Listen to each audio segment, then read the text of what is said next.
अब ज़रा हम बात करते हैं एक ऐसे मामले की कि जो बड़ा रूटीन बनता चला जा रहा है और उसके कुछ असरात भी सामने आने लगे हैं। आम तौर पर ये देखा गया है और ये कहा जाता है, बाज़ औक़ात ऐसा लगता है कि वालिदैन के जो मोबाइल फ़ोन का इस्तेमाल है, इसका असर बच्चों पर पड़ता है। वालिदैन से उनका ताल्लुक़, उनका पेरेंट्स के साथ में वक्त गुजारना, फिर उनके जज्बात, इस सब पर मनफी असर पड़ता है। लेकिन ऑस्ट्रेलिया में एक तहक़ीक़ हुई है और इस मफरूज़े को रद्द कर दिया गया है। स्कूल ऑफ साइकोलॉजी के रिसर्चर्स ने वालिदैन से मुताल्लिक़ एक सर्वे किया, इसका जायज़ा लिया और स्मार्टफ़ोन के इस्तेमाल के 12 मुख्तलिफ़ पैमाने भी टेस्ट किए गए। इस सब का मकसद क्या था जी? इसका मकसद ये जानना था कि क्या स्मार्टफ़ोन का इस्तेमाल और बच्चों की परवरिश करने में कोई मामला ऐसा है कि इसमें कुछ लिंक है, ये क्या मामलात ये जुड़े हुए एक दूसरे से। तो नतीजा क्या निकला जी? इन दोनों बातों का आपस में बराह रास्त कोई ताल्लुक नहीं है। एग्जैक्टली किरण, हम जब भी इस टॉपिक पे बात करते आए तो हमने यही बात की कि जब पेरेंट्स यूज़ करते हैं फ़ोन तो बच्चे तो कॉपी करते हैं, और दूसरा हमने ये बात की कि इससे रिलेशनशिप्स जो है वो मुतासर होते हैं। हमने हमेशा ये बात भी की कि जब हम फ़ोन का एक्सेसिव यूज़ करते हैं तो उससे हमारे ब्रेन में वो जो ट्रिगर होता है, वो उस ट्रिगर को लिंक किया जाता है कि जब कोई नशा करता है उस वक्त जो एंजाइम्स रिलीज़ होते हैं, जो ट्रिगर होता है, वो बिल्कुल वैसा ही है जैसा कि फ़ोन का यूजेज। इस एडिक्शन पर हमने बात की, लेकिन अब जो ये रिसर्च हुई है, ये तकरीबन 3600 पेरेंट्स पर ये रिसर्च की गई है और इसको इन्होंने कहा है कि कोई ताल्लुक नहीं है इसका, या अगर है तो उसका जो प्रोपोर्शन है वो बहुत कम है। तो वो रोल ऑफ पेरेंटिंग पे जब हम बात करते आए और हमने यूज़ ऑफ फ़ोन की बात की, तो हमने जिस तरह से बात की ये उससे बहरहाल 180 डिग्री जो है वो ऑपोजिट है। तो we thought to discuss it more, और इसी पर हम बात करेंगे। माहिर नफ्सियात डॉक्टर आयशा शाहिद ने हमें ज्वाइन किया है। डॉक्टर साहिबा, बहुत शुक्रिया आपके वक्त का। आपने भी रिसर्च देखी होगी, क्या इस रिसर्च को हम पाकिस्तान पर अप्लाई कर सकते हैं? पहले तो मुझे ये बताइएगा। अस्सलाम वालेकुम, thank you very much for inviting me on the show. और रिसर्च जो आपने अभी बताई है बहुत मज़े की है, मैंने भी पढ़ी है रिसर्च पहले भी है। लेकिन यहाँ पे एक चीज़ देखने की बहुत ज़रूरी है कि जब भी हम तहकीक के बारे में बात करते हैं ना, हम हमेशा कहते हैं कि मुख्तलिफ रिसर्चेस होनी चाहिए, ढेर सारी तहकीक होनी चाहिए, तब हम किसी चीज़ को लागू करते हैं पॉपुलेशन के ऊपर। ये एक ही तहकीक है और उसमें ये रिजल्ट्स आए हैं जो कि बिल्कुल कारगर होंगे और बिल्कुल किसी चीज़ की नुमाइंदगी कर रहे होंगे, लेकिन अभी उसको पूरी पॉपुलेशन या पूरी वर्ल्ड पे लगाना या उसके ऊपर जनरलाइज करना शायद इसमें अभी बहुत जल्दी कर रहे हैं, तो ये नहीं करने की जरूरत नहीं। वो तो वो खुद भी कह रहे हैं डॉक्टर साहिबा, वो खुद भी कहते हैं, वो रिसर्च के एंड पर वो खुद भी कहते हैं कि अभी इसको हम इस तरह जनरलाइज भी नहीं कर सकते, और दूसरा उन्होंने कहा कि बहुत कम एविडेंस है, इसको वो खुद भी कह रहे हैं, लेकिन एविडेंस है बहरहाल। बिल्कुल।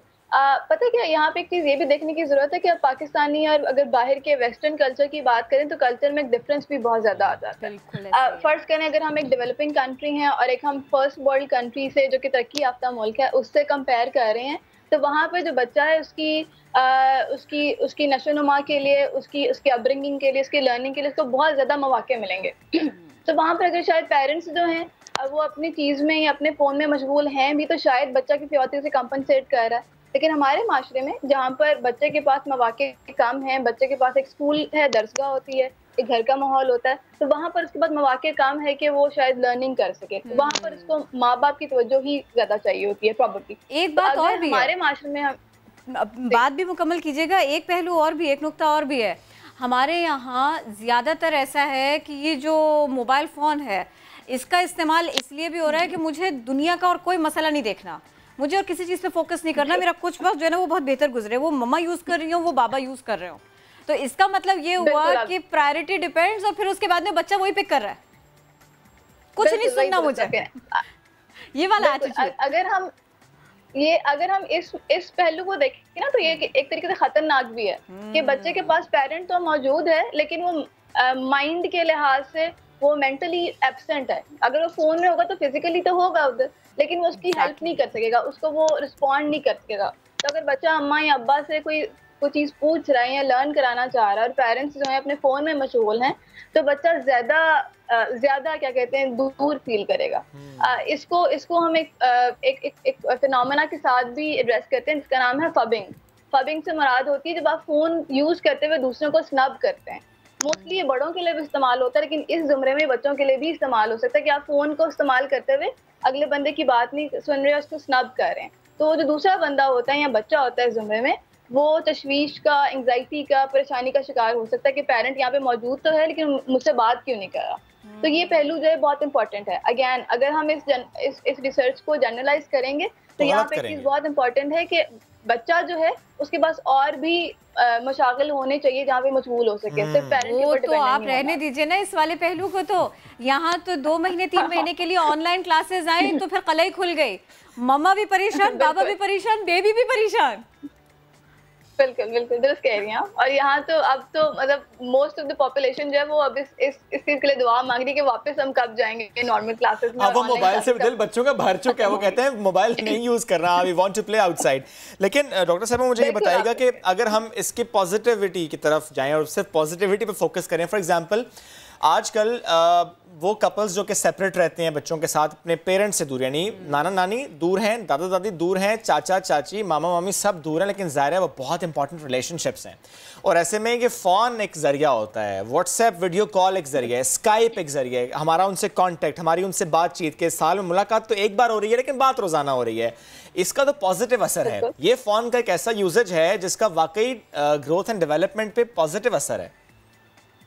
बिल्कुल, इसमें कोई दो राय नहीं है। देखिए फोन और मल्टीमीडिया और इंटरनेट जो हमारी लाइफ का अब एक एसेंशियल पार्ट बन गए हैं। लाइफ इसके बगैर गुजारनी अब जरा हम सोच नहीं सकते ना। व्हाट्सएप नहीं होगा, इंटरनेट नहीं होगा तो हम क्या करेंगे? मैं भी इंटरनेट के जरिए आपसे बात कर रही हूँ, तो अगर वो नहीं होगा तो हम क्या करेंगे? We can not even think about it. Exactly. और ये देखिए कि इस वक्त में कि जो किरण ने भी बात की कि ज़ाहिर है ऑनलाइन जो मामलात चल पड़े हैं अब न जाने कब तक चलेंगे, तो ऐसे में वो टीचर का पेरेंट्स से इंटरेक्शन किस पर हो रहा है? व्हाट्सएप पर हो रहा है। वो जो जूम का लिंक आ रहा है वो ईमेल पर आ रहा है। ज़ाहिर है वो जूम का लिंक फिर मम्मी ने भी साथ बैठना है, फिर बच्चे ने भी साथ बैठना है। वो टीचर का इंटरेक्शन जो हो रहा है वो सारा का सारा लैपटॉप के ज़रिए हो रहा है या मोबाइल के ज़रिए हो रहा है। तो ये पॉजिटिविटी तो इसमें बहरहाल है अगर दुरुस्त तरीके से इस्तेमाल होता जाए। और उसमें एक और मैंने रवैया देखा, मैंने कुछ बच्चों को पढ़ते हुए देखा, वो 7, 8, 9, 10, 11 बच्चों को जो टीचर साथ पढ़ा रही है, मैं उनको ब्लेम बिल्कुल नहीं करती, लेकिन होता ये है कि अगर वो बच्चा मम्मा के साथ बातों में लग गया, नहीं नहीं नहीं मम्मा मुझे नहीं पढ़ना, तो वो दूसरे स्टूडेंट पे जो है ना स्विच कर जाएंगी।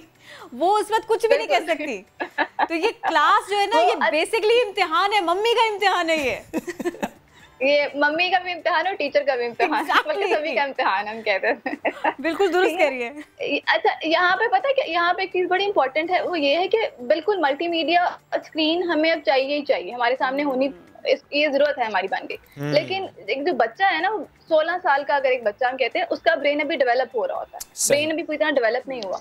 15 साल बाद, 16 साल बाद हम कहते हैं कि ब्रेन डेवलप होना बंद कर देगा या बिल्कुल मुकम्मल डेवलप हो जाएगा। अगर उससे पहले रिसर्च हमारी तहकीक हमारी ये बताती है कि अगर ओवर एक्सपोजर स्क्रीन का मिलेगा तो वहाँ पे बच्चा इम्पल्सिव, अग्रेसिव और इरिटेबल हो सकता है, और कई दफा वो फोन के एडिक्शन में भी जा सकता है। इसलिए क्योंकि हमारी जो नागजीर वजूहात हैं कि हमें फोन इस्तेमाल करना ही है, तो यहाँ पे ये बड़ा जरूरी है कि हम उसको एक तरीके से एक सर्टेन अमाउंट में इस्तेमाल करें, बियॉन्ड ना जाएं, जितना कर सकते हैं। और उसके अलावा एंटरटेनमेंट का पर्पस लेकर पूरा हो गया, उसके बाद फोन नहीं, बाकी चीजों में मशगूल। अच्छा, मैं घर में पजल्स खेल लें, स्पोर्ट्स खेल लें। मैं मुन्ने से सवाल कर लेता हूं, इससे पहले अगले टॉपिक पर हम मूव कर जाएं। सुबह उठते साथ बच्चा फोन पकड़ता है, उससे नुकसान क्या होता है? रात सोने से पहले यूज करता है, क्या नुकसान होता है?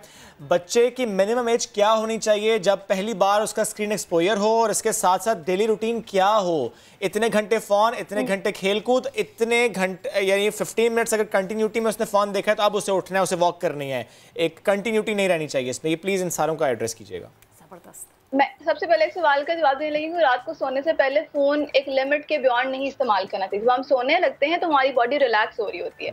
जब आप अपने सामने स्क्रीन लेकर आते हैं तो हमारी जो आंखों की पुतलियां हैं वो डायलेट हो जाती हैं, वो अलर्ट हो जाती हैं।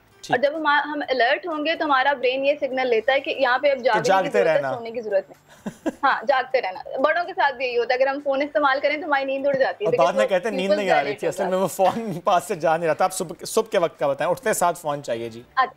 उठते साथ ही फोन नहीं चाहिए। फोन को बच्चे को यूज करने की जरूरत नहीं है, बच्चे को इस वक्त एक्टिव होना चाहिए ताकि वो एनर्जाइज हो और अपने पूरे दिन को एक सर्टेन तरीके से लेकर चल सके। एक और चीज जो आपने मुझसे पूछी कि बच्चे की एज क्या होनी चाहिए, साइंटिफिकली हम कहते हैं कि 5 साल 4-5 साल के बच्चे को फोन आपने नहीं पकड़ाना। 4-5 साल तक फोन नहीं देना।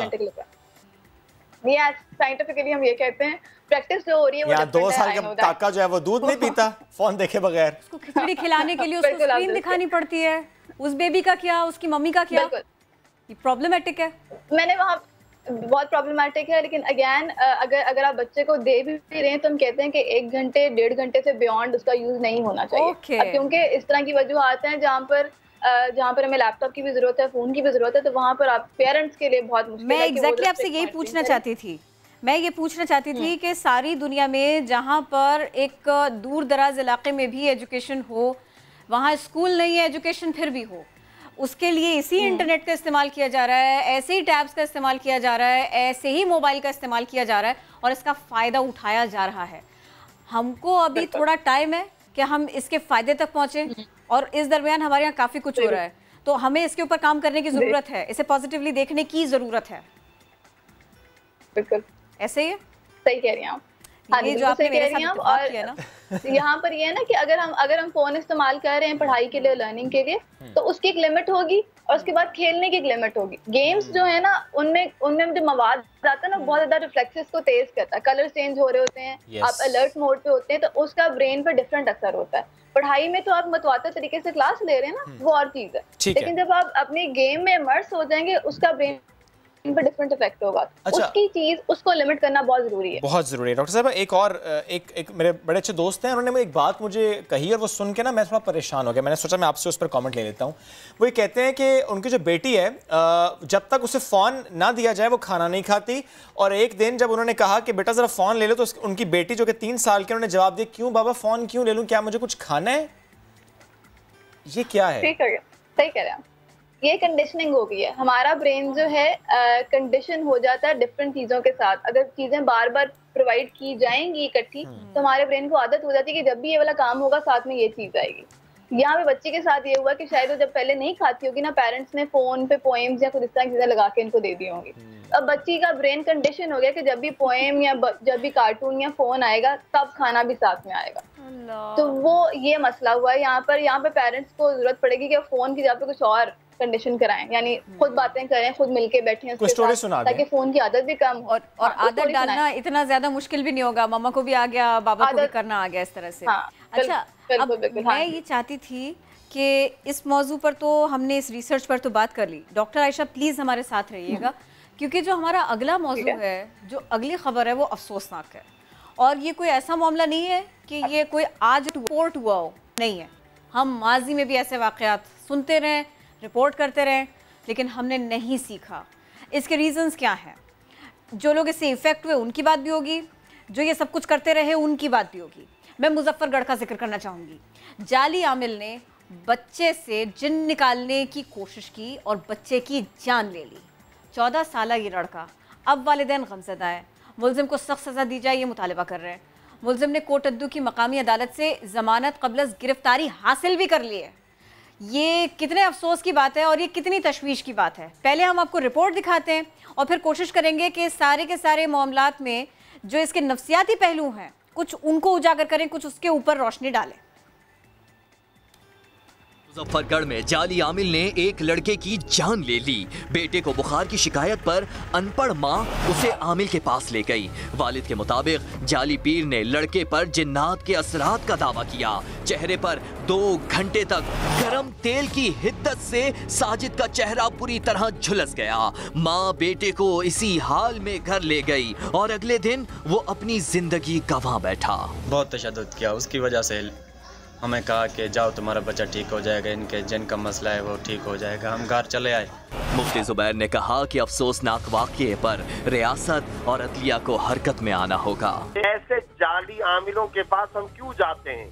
ये लोगों की जानों के भी दुश्मन है, इज्जत और आबरू भी लूटते हैं। सच्ची बात ये है कि इंसान के ईमान को भी खराब और बर्बाद करते हैं। जाँ बहक लड़के के वालिद का ये भी कहना है कि जाली आमिल ने बेटे की जल्द तदफीन ना करने पर संगीन नताइज की धमकी भी दी थी। शहराज बशीर, समा, मुजफ्फरगढ़। तो ये सब कुछ इतनी आसानी से कैसे हो जाता है? किसी मासूम बच्चे की जान चली जाती है, ये जाली पीर आ जाते हैं और फिर उसके बाद में वो किसी की जान ले लेते हैं।